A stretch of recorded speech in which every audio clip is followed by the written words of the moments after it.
Hi, I'm Mike at Cleveland Aircraft Tool. I'm standing in front of our RV4, which my dad built and won Grand Champion with at Oshkosh 30 years ago.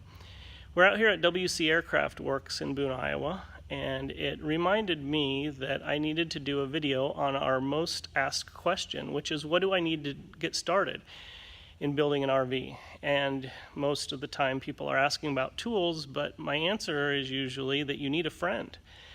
My dad would be the first to tell you that if he wouldn't have had others in the community that were also building, he wouldn't have won this award.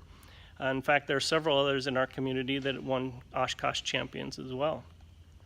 So it's important to have a group of people that you build with, that you work with, that you motivate each other, you critique each other, you help each other through the decision making and even the thinking and building process. Someone to hold a bucking bar when you can't reach, those kind of things.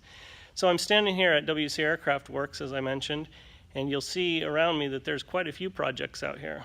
They always have quite a bit of stuff going on. So they've rented a hangar, and then they sublease the hangar to other kit builders that are doing the same thing.